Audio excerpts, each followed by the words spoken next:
Not everyone who looks human has the same inner qualities like a soul, the ability to love, a natural bond with the divine, or the chance to grow morally. Many people assume this is true, but that belief isn't just wrong, it can be harmful. There are people who seem fully human on the outside but are empty inside. This isn't just a figure of speech. They truly don't have a soul. Their mind works, but it only copies real awareness. Their feelings may look real, but they don't come from life.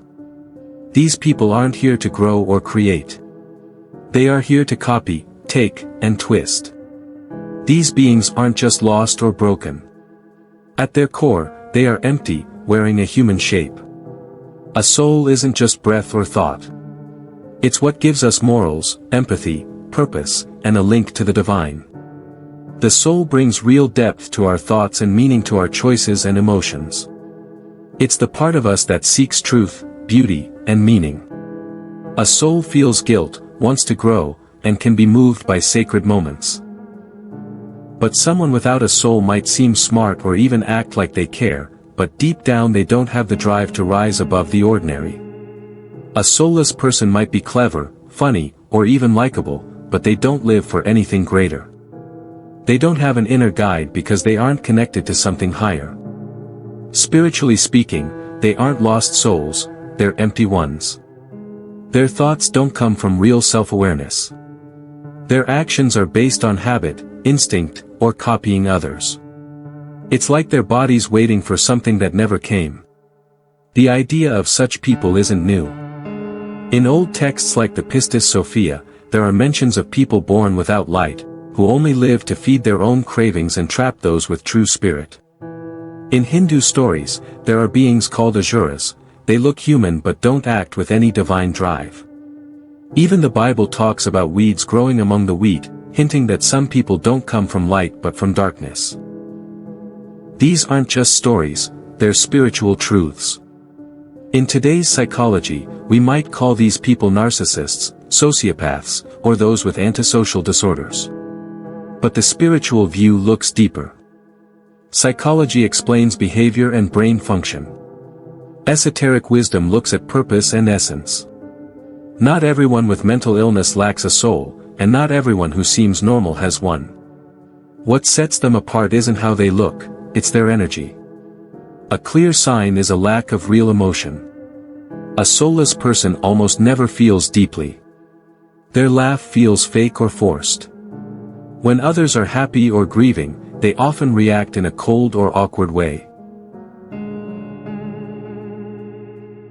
They might pretend to feel sad or angry, but they don't actually feel those emotions deep inside. Their reactions are usually shallow, short-lived, and disconnected. This isn't something that changes depending on the situation, it stays the same in all areas of their life. Another clear sign is that they don't feel real empathy. People without souls can't truly sense what others are feeling. They don't react to someone's pain or joy in a way that shows they understand. They might fake concern, but there's no real compassion behind it. This isn't because they don't know better, it's because they simply can't connect. When someone is hurting, they might ignore it, downplay it, or even use it to benefit themselves. Real kindness and caring are foreign to them. A soulful person thinks deeply about themselves. A soulless person avoids that. They don't look at their own actions or feelings honestly. Instead, they change the subject, lie, or create distractions.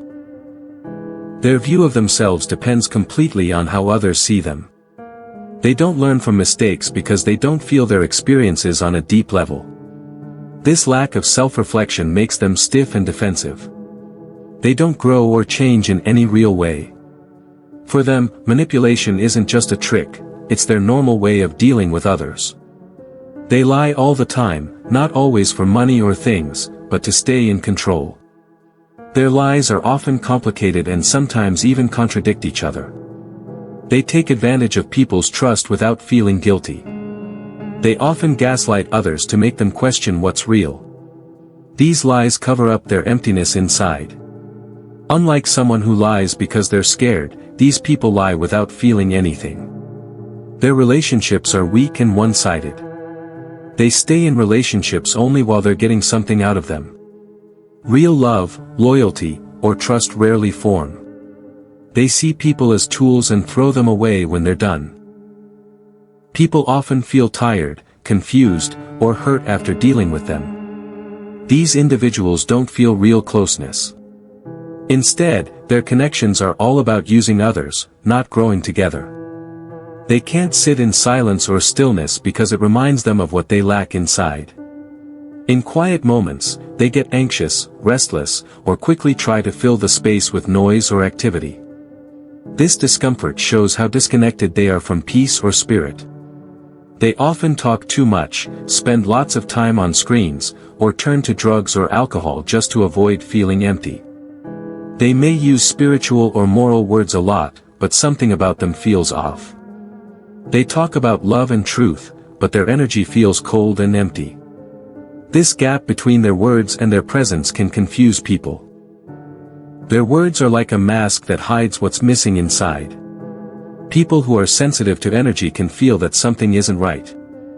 These individuals often change their stories, beliefs, or loyalties with no clear reason. They shift their personality to match the situation or to get what they want. These changes don't come from growth, they show instability and the need to control. They don't have a steady inner self. This constant shifting damages trust and leaves people around them feeling unsure. One of the easiest signs to notice is how they react in important emotional moments. When others cry, they might smile or act like nothing is wrong. When someone opens up about deep pain, they often respond with coldness or irritation. In relationships, they usually start by copying real emotions, being very loving and attentive at first, but over time, they show their true behavior, control, manipulation, and pulling away once the other person gets attached. Their closeness isn't based on love, but on wanting control and power. This is often seen in what psychologists call narcissistic abuse. But from a spiritual view, it looks more like energy vampirism, draining life and light from someone with a soul because they can't create that light on their own. Another sign is that they don't feel awe or wonder. They might watch a beautiful sunset, see a baby being born, or listen to moving music, and feel nothing inside. That's because the soul is what lets us feel beauty, sacredness, and reverence. Without a soul, someone can understand these things in their mind, but they can't truly feel them. Their life feels flat, and their goals are usually focused on the physical world.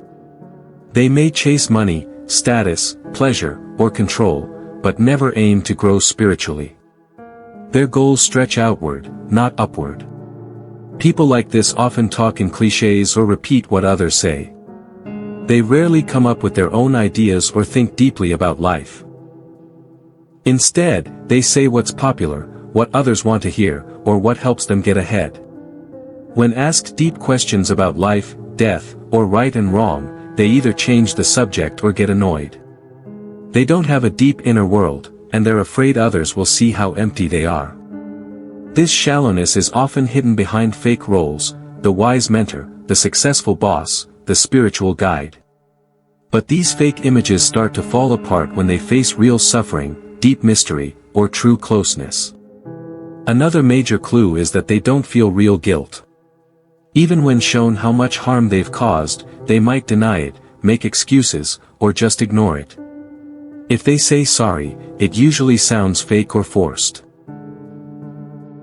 They may pretend to feel bad, but there's no real understanding inside. A soulful person, when they've done wrong, feels the other person's pain. They want to make things right, not because they have to, but because their inner voice tells them to. The soulless don't have this voice. They do what works, not what's right. There's also a strange feeling that follows them, confusion and tiredness. People who spend time with them often feel drained, scattered, or like something isn't quite right. This isn't just about dealing with a difficult personality. It's the result of a deeper energy imbalance. Soulless people don't create their own energy or light. So they take it from others, through attention, drama, or emotional reactions. Some spiritual paths call them energy parasites, beings who live off the soul's light because they have none of their own. In groups, they often blend in easily, changing how they act, talk, and think to fit the crowd. This ability to copy others makes them hard to notice, especially in spiritual or self-help circles where it's easy to look deep without really being deep. They often talk about love, healing, or waking up, but their actions show they haven't really changed. No matter how many retreats they go to or how many teachers they quote, they stay the same. They don't want truth for freedom, they want it to have power over others. One of the most unsettling signs is their eyes. Many sensitive people say that when they look into a soulless person's eyes, they see nothing. No spark, no reflection, no feeling. Eyes are often called the windows to the soul, and in this case, they show that something is missing. When we look into the eyes of someone with a soul, even if they're sad, we can see life, feeling, and depth. In the eyes of someone soulless, we often see a blank space, a kind of cold emptiness that feels worse than death. These people don't take energy because they plan to. They take it because they don't have any of their own. When a soulful person walks into a room, the mood lifts. People feel more hopeful, calm, or inspired. When someone soulless comes in, the opposite happens. The room might feel heavier. People may feel tired, confused, or on edge. It's usually not loud or dramatic, but it builds slowly over time. They leave behind broken trust, drained energy, and fading hope. That's because they pull from the life force of others without even realizing it. Just being around them acts like a drain. Therapists who work with them often say they feel unusually tired, numb, or mentally foggy after a session. Healers or sensitive people may even feel sick, like something has pierced their energy field. Noticing this isn't about judging others or being scared. It's about paying attention and protecting your energy. To spot the soulless is to protect your spirit, your focus, and your path. The first step is to feel, not think, not explain, but feel. Your body and heart can sense what your mind may miss. If someone always leaves you feeling drained, confused, or unsure of yourself, listen to that. If what they say sounds spiritual, but you feel nothing warm or alive in their presence, trust that feeling. Check if their actions match their words. Do they show real kindness when no one's watching? Can they handle silence? Or are they always acting? Another way to tell is what happens in stillness. Sit quietly with them. Don't talk. Don't ask anything. Let the silence grow. If they start fidgeting, getting nervous, or trying to break the silence with fake emotion or small talk, something's off. The soulless can't stay in silence, because silence shows what they're missing inside. Silence is like a mirror. And they hate mirrors that show them nothing. To protect yourself, you need to strengthen your own soul. This doesn't mean being scared or superstitious. It means being clear and connected. Start each day by anchoring yourself in your own energy. Say out loud what connects you to your higher power. Use your own words, from your own beliefs, but speak with strength. The soulless don't respond to kindness, they respond to boundaries. Set your energy boundaries just like you would set physical ones. Picture a golden light surrounding you like a shield. Keep symbols with you, not because they're magic, but because they help you stay focused. Things like the Ankh, the Eye of Horus, or the cross aren't just religious signs. They help you stay grounded. If you have to deal with someone who feels soulless, protect yourself. Don't talk about your dreams, your past wounds, or your spiritual thoughts. They won't get it, and they might use it to hurt or confuse you. Be kind, but don't be too open. Be polite, but don't hand over your trust.